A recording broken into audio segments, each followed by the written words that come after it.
grand leader, avant sa mort, disait, je ne connaissais pas le but de la vie. Un autre grand leader disait à ses disciples, cherche la vérité. Un autre grand leader de la masse disait à ses fidèles, avant sa mort, je ne suis pas le chemin. Mais Jésus a dit, je suis le chemin, la vérité et la vie. Nul ne vient au Père que par moi. Que la paix et la grâce de Dieu soient avec vous. Nous sommes toujours sur premier épître de Pierre. Et j'ai dit que les épîtres étaient écrits pour un but précieux. Un but précieux. Un but précieux.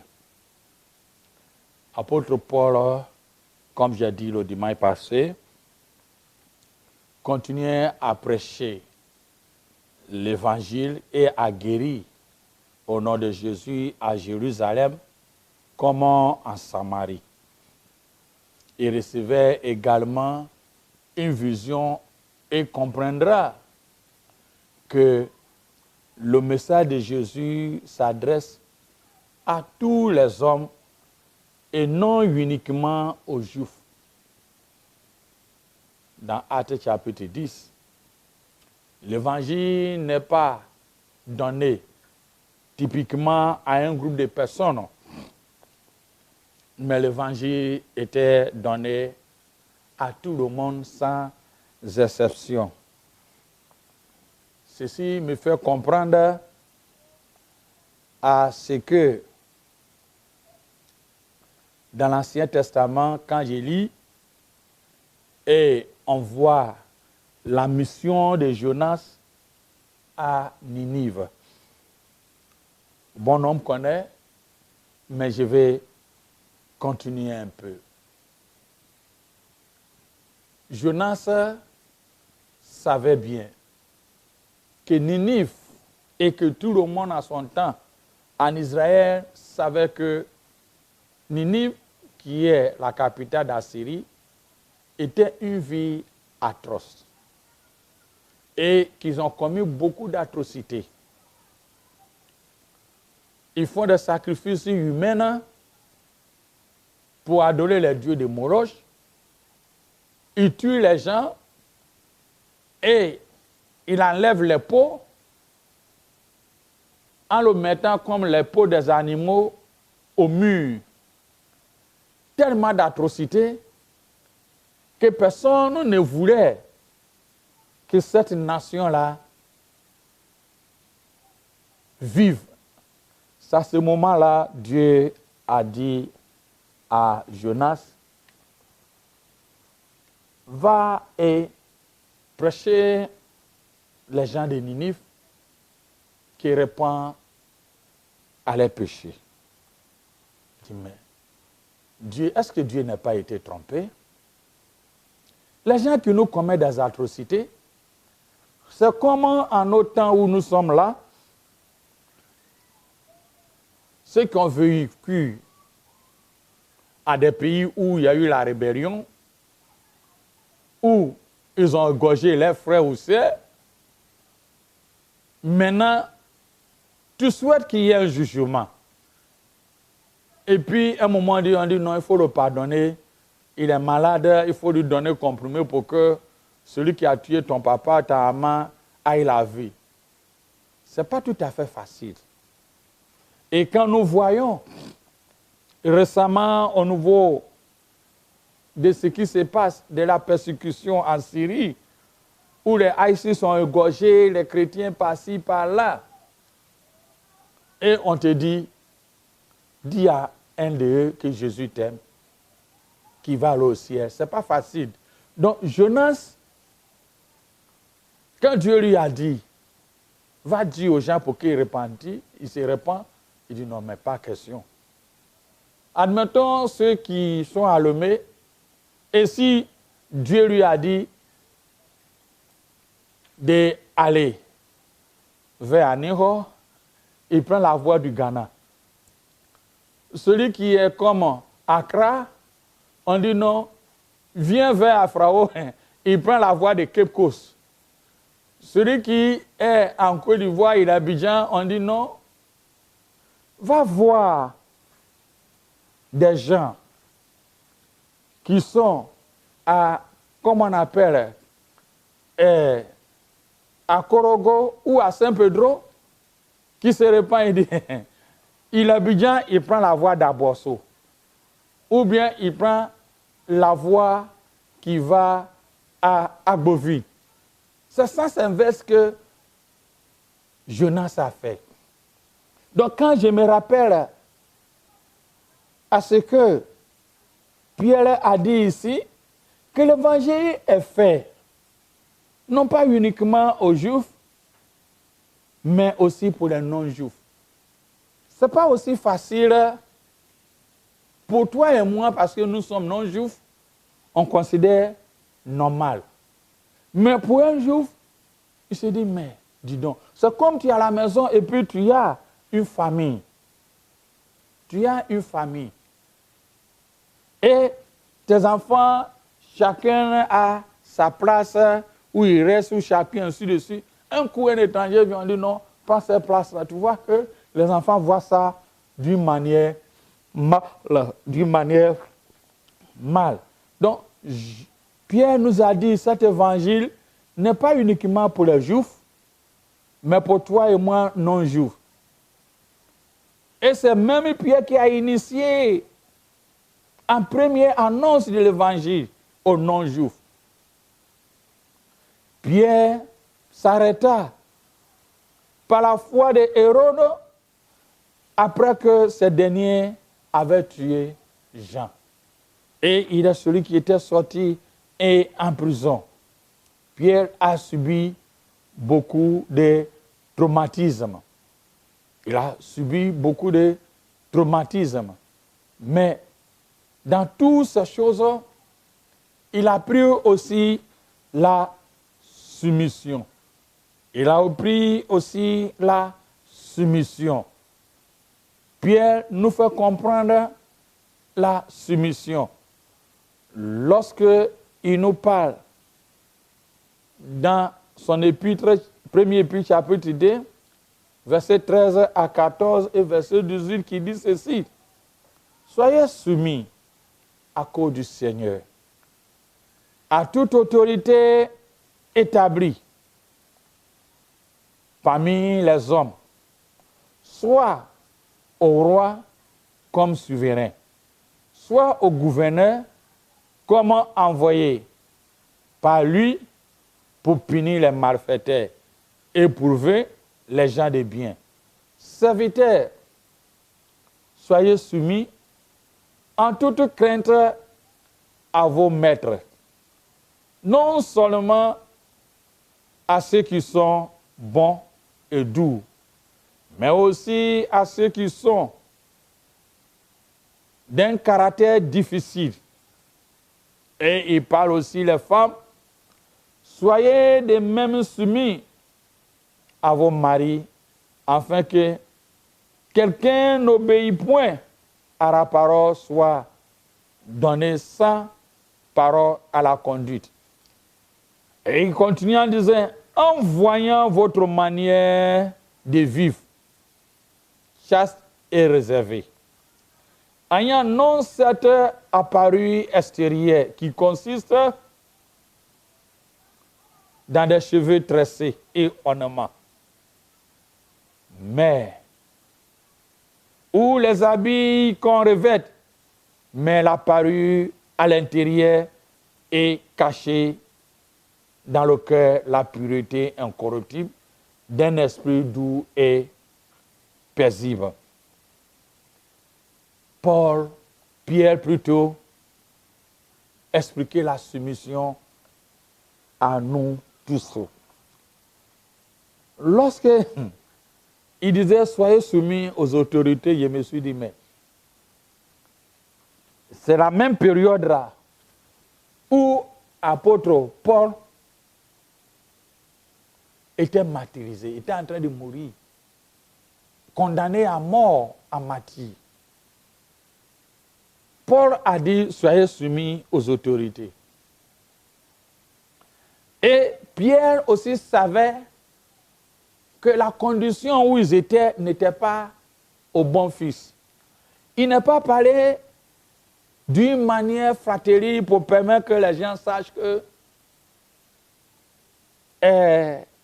pour m'adouer le gouverneur ou bien ceux qui le gouvernent à son temps, mais il savait ce qu'il disait.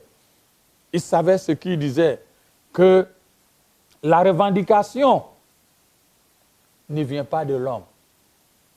La justice ne vient pas de l'homme, mais ça vient de la part de notre Seigneur Jésus-Christ. Ça vient de la part de notre Seigneur Jésus-Christ.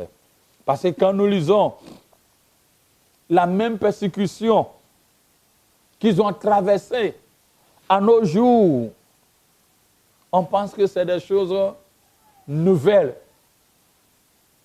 On ne parle pas de la persécution, les moments difficiles dans nos églises. Quand on parle des moments difficiles, on pense que c'est uniquement parce que tu n'as pas l'argent dans ta poche. Non, c'est l'interdiction pour adorer Dieu. C'est l'interdiction, ce qui touche ta foi. C'est pas parce que il y a le chemin, il n'y a pas de travail, on dit non, il y aura le temps difficile, ça veut dire que comme tu es en chemin, il y a le temps difficile. Non, c'est ce qui touche ta foi. C'est ce qui touche ta foi. Les apôtres ont hérité ça avec les années, eux qui ont passé avant eux. De 4 siècles, de 5 siècles. Quand nous voyons même au temps d'Ésaïe, 700 ans avant que Jésus vienne, aussi a passé par là. On voyait aussi à son temps qu'il y avait un roi, Ézéchias, qui vivait bien, il avait fait des réformes. Et Ésaïe prêchait l'évangile. Mais après Ézéchias, il y avait un autre roi qui était venu, Manassé. Et lorsque Ésaïe a commencé à prêcher, il a dit, mais celui-là, ce qu'il dit là, il ne dit pas des choses que j'attends bien, mais des choses contre moi. Alors, il a fait interdire Ésaïe de parler. Quand nous lisons les Mishnah, il a fait interdire Ésaïe de parler. À ce moment-là, le prophète a commencé à écrire tout ce qu'il donnait comme oral. Dieu merci, touche au concours au bien à nous qui aiment Dieu. Et que après son interdiction a permis que Ésaïe, aujourd'hui nous avons eu beaucoup d'informations où on appelle le livre d'Ésaïe comme l'évangile de l'Ancien Testament. S'il n'a pas été interdit de parler, comme Manassé lui a interdit de parler, il a mis à l'écrit. Et à un moment, il a vu que non, le gars, il continue avec cette foi. Maintenant, il lui persécutait à le tuer. Ça, c'est au moment où Ésaïe a fui. Et il est parti cacher un arbre. Sur un arbre. L'arbre là, ceux qui ont fait le village comme moi, l'arbre là, il y avait le tronc là, il y avait un trou au milieu. Donc, il était parti cacher là-bas. Pour ne pas que le roi Manassé, ceux qui les a envoyés, le voient pour le tuer. Mais dès le moment où on lui a vu, ils ont donné l'information, le roi Manassé. Et Manassé a permis que Ésaïe soit scié avec l'arbre. Donc, quand nous racontons cette histoire qu'on parle dans le livre des Hébreux, les Hébreux, les gens qui sont morts dans la foi, ils parlent de ceux qui ont été sciés. Voilà la persécution, comment ça a commencé. Durant cette période, Sophonie était né, mais il était encore un enfant. Il était encore un enfant, qui signifie Dieu l'a caché, Sophonie. Dieu l'a caché. Et après la mort d'Ésaïe, il a pris la relève pour prêcher l'évangile à l'âge avancé. L'autre aussi a pris la relève. Jérémie, ainsi de suite.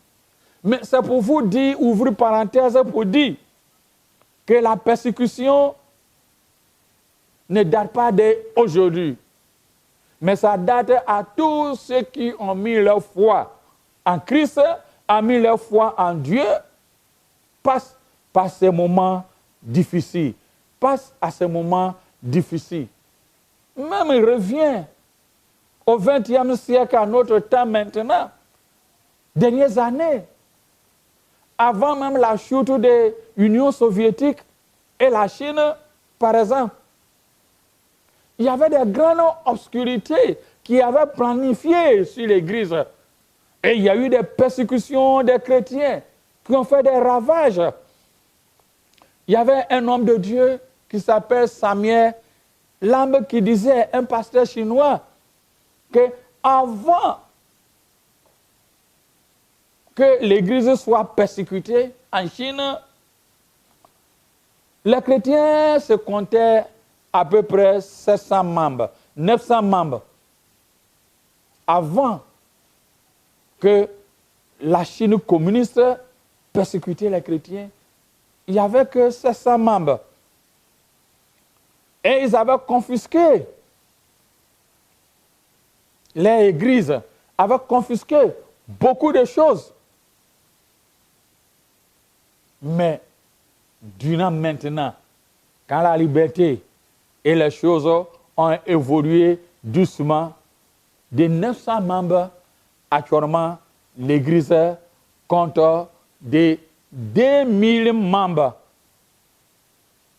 Et ces 2000 membres n'est pas 2000 membres seulement, mais c'est 2000 confessions, comme on peut dire dénominations, qui sont dans les différentes poches. Donc l'Église a quadruplé 1000 fois par rapport durant la persécution. On voit aussi en 1970 les Khmers rouges en Cambodge, où l'Église était persécutée à mort. Et ils étaient autour de 3000 avant la persécution. Mais après la persécution, l'Église en compte à 130 000 chrétiens dans les différentes séries de 200 000 congrégations. À 3 000 est parti à 130 000 dans différentes congrégations, dénominations, comme on peut dire, Assemblée de Dieu, Pentecôte, Baptiste, tout cela. On compte à peu près 2000. Ce qui veut dire que personne ne peut arrêter ce que est de Dieu. Donc si les apôtres nous ont dit, soyez soumis aux autorités, avec la persécution, ce qui se passe et se produit, ils savaient de quoi ils parlaient, parce qu'ils savent que personne ne peut arrêter l'Église du Seigneur. C'est pareil à nos jours. Quand on dit l'Église, on confisque les églises. On arrête les églises à prêcher. On arrête les églises à ne pas produire. On arrête les églises à ne pas faire ceci, cela. Ne revendiquez pas. Le Saint-Esprit a à l'œuvre. Si même il prend le temps, ils vont savoir qu'au moment où il dit l'église ne doit pas multiplier, à ce moment-là, l'église multiplie comme des champignons. Personne ne peut expliquer. Donc quand Paul a dit, respectez les autorités, soyez soumis, si par la foi, il y a une persécution quelconque par-ci, par-là, laissez le Saint-Esprit lui-même agir à vos faveurs. Ne revendiquez pas. Pour eux, parce que c'était passé auparavant. Avant même la naissance de Jésus-Christ, la parole de Dieu n'a pas été arrêtée. Durant même le Seigneur Jésus-Christ, la parole n'a pas été arrêtée. Durant même le premier siècle, deuxième siècle, jusqu'à même l'Inquisition, la parole de Dieu n'est pas arrêtée. Jusqu'à même au XXe siècle, la parole de Dieu n'est pas arrêtée. Et la parole de Dieu n'arrêtera pas. Donc, mes bien-aimés, sois soumis. Quand il dit à serviteurs, sois soumis. Quand il dit à les femmes, sois soumis. par la foi, sois soumis. Sois soumis et sois soumis et sois soumis. Ne mets pas la revendication à toi-même, mais prends les modèles avec ce que les devanciers ont fait. Ils étaient soumis et Dieu a glorifié son nom. Le concept biblique de soumission signifie simplement à se déployer volontairement au service de son partenaire. La traduction du message dit dans ce passage, aussi femmes, soient soumises à vos maris comme le Seigneur. Car le mari est le chef de la femme comme Christ est le chef de l'Église. Il est à son corps, donc il est le sauveur. Or, de même que l'Église est soumise à Christ, les femmes aussi doivent être à leur mari en toutes choses. Comme Paul nous a dit dans Éphésiens 5, versets 22 à 24. La discipline de la soumission nous libère de l'égocentrisme et nous permet à se considérer les désirs des autres. C'est là la soumission. Il nous libère d'égocentrisme. Il enlève nos égos. Et considérer nous permet à considérer les désirs des autres. La soumission ne veut pas dire avoir ou avec une faiblesse. Il n'a rien à voir avec la faiblesse. La soumission est aussi la qualité d'état de réaliser volontairement les souhaits de l'autre.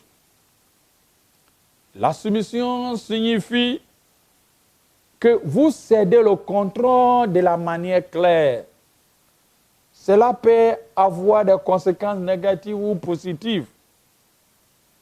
Mais c'est très important pour un chrétien quand Pierre nous dit, il y a une différence entre la tolérance et la soumission. Ce dernier, la soumission induit à l'apparence à ne pas s'en soucier. La soumission ne soucie pas. Ça fait partie de nous. La tolérance est définie comme permettre simplement à quelque chose d'exister ou de se produire sans que cela vous affecte de la manière négative. En d'autres termes, c'est d'endurer avec répriance, tolérance. Tu endures avec. Mais la soumission n'a rien, ce n'est pas une endurance, c'est-à-dire tu oublies. Tu ne vois pas ça comme un mal. Il y a une différence entre ces deux côtés. Que toute personne soit soumise aux autorités supérieures. Comme Paul nous a dit dans Romains 13, versets 1 à 2. C'est très important pour toi et moi, mon bien-aimé. Où j'ai dit, Christ nous a montré que la souffrance nous amène à la maturité. Pierre a subi. Lui qui était homme audacieux, homme à poser des questions, homme à marcher toujours avec Dieu, homme à tout voir. Arrivé un moment, il s'est calmé. Et quand Jésus lui a dit, tu seras âgé, quelqu'un d'autre va t'envoyer à un endroit où tu peux ne pas connaître, qui ne dépend pas de ta volonté. En voyant ses parcours qu'il a eu avec le Seigneur, avec la situation de son environnement. Parce que Pierre sa parole est comme l'évangile de Ésaïe, chapitre 53. Si ce n'est pas Ésaïe 53, Ancien Testament, l'Ésaïe, le livre d'Ésaïe est considéré comme l'évangile de l'Ancien Testament. Donc, Pierre, dans ses écrits, parle de la souffrance et de l'espoir. Et quand on voit les livres d'Ésaïe, il parle de la souffrance et de l'espoir. Donc, ce qui veut dire que Pierre connaissait beaucoup l'écriture d'Ésaïe. Effectivement, quand tu lis en détail, tu vois. Et il a suivi et il savait les hommes. Comment Ésaïe était persécuté par un roi méchant, Manassé, qu'il avait fait signer. Comparativement à son temps, il savait que le monde ne nous appartenait pas, mes bien-aimés. À nous de prier. Concernant l'Église, ce n'est pas nous qui va le faire. Nous devons faire nos manières, ce que nous pouvons le faire. Le reste, c'est le Saint-Esprit. C'est le Saint-Esprit. Parmi les prophètes qui ont prêché avant le Nouveau Testament, d'autres ont fait 40 ans de prédication, d'autres ont fait 50 ans, comme Ésaïe. Jérémie a fait 30 ans, 40 ans, d'autres ont fait 35, d'autres ont fait 20 ans. Il y a d'autres, comme Agé, il a fait que 3 ans, 3 mois et demi dans les prédications. Peu importe la paix que Dieu t'a donnée, si c'est 2 jours ou 1 jour, fais le propre. Avec la persécution, quoi que ce soit, fais le propre. La récompense vient de l'Éternel. Pierre nous appelle la soumission.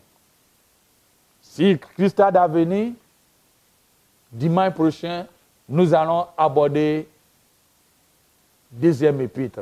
Sois béni. Un grand leader, avant sa mort, disait, « Je ne connaissais pas le but de la vie. » Un autre grand leader disait à ses disciples, « Cherche la vérité. » Un autre grand leader de la masse disait à ses fidèles, « Avant sa mort, je ne suis pas le chemin. » Mais Jésus a dit, « Je suis le chemin, la vérité et la vie. Nul ne vient au Père que par moi. »